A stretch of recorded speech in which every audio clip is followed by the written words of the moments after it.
తరఫున నిన్న 2024 ఎన్నికలకు మేనిఫెస్టో విడుదల చేయడం జరిగింది.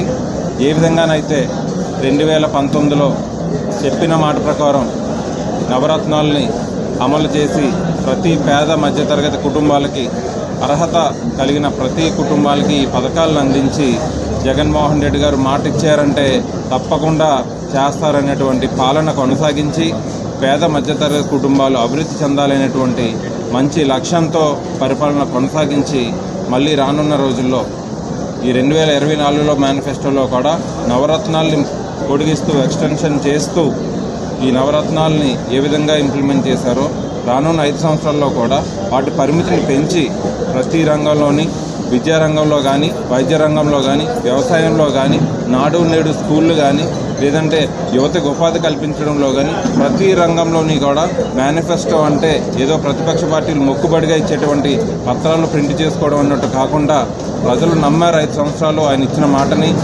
ఈ విధంగానైతే నమ్మారో మేనిఫెస్టోని ఇంప్లిమెంట్ చేయడానికి అనుగుణంగా ఉండేటువంటి హామీలు రిలీజ్ చేయడం జరిగింది. తప్పకుండా ప్రజలందరూ కూడా నమ్ముతున్నారు జగన్మోహన్ రెడ్డి గారిని.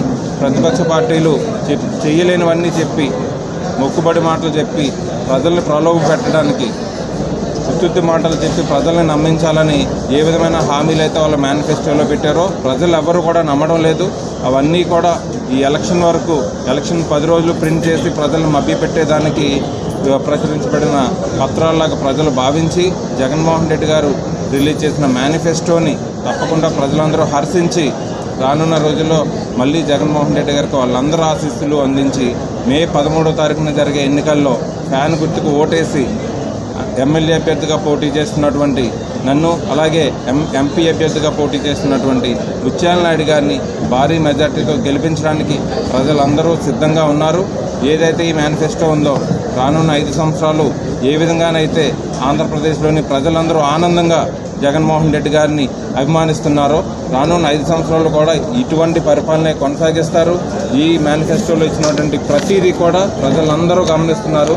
చేసిన పనులన్నీ కూడా చేసి చూపించి వాటికి ఎక్స్టెన్షన్గా 17 మెడికల్ కాలేజీలు కానీ, ఆరోగ్యశ్రీ పరిమితిని 25 లక్షలకు కానీ ఈ 3 సార్లు ముఖ్యమంత్రిగా చేసినటువంటి చంద్రబాబు నాయుడు గారు ఎన్నో అబద్ధపు హామీలు ఇచ్చి ఒక్క హామీ కూడా నెరవేర్చకుండా దాదాపు 600 హామీలు ఇచ్చి ఏ ఒక్క హామీ కూడా నెరవేర్చకుండా మళ్ళీ అబద్ధపు మాటలు చెప్పి 3-4 పార్టీలతో కలిసి వచ్చి జగన్మోహన్ రెడ్డి గారిని ఎదుర్కోవడానికి ఈరోజు రావడం జరుగుతుంది.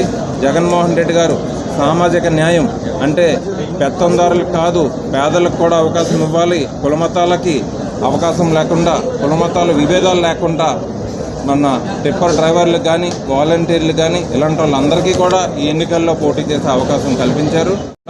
రానున్న ఎన్నికల్లో జగన్మోహన్ రెడ్డి గారిని మరొక్కసారి ఆశీర్వదించి ఫ్యాన్ గుర్తుకి 2 ఓట్లు వేసి జగన్మోహన్ రెడ్డి గారు నిలబెట్టిన ఎమ్మెల్యే మరియు ఎంపీ అభ్యర్థుల్ని గెలిపిస్తారని కోరుకుంటున్నాను.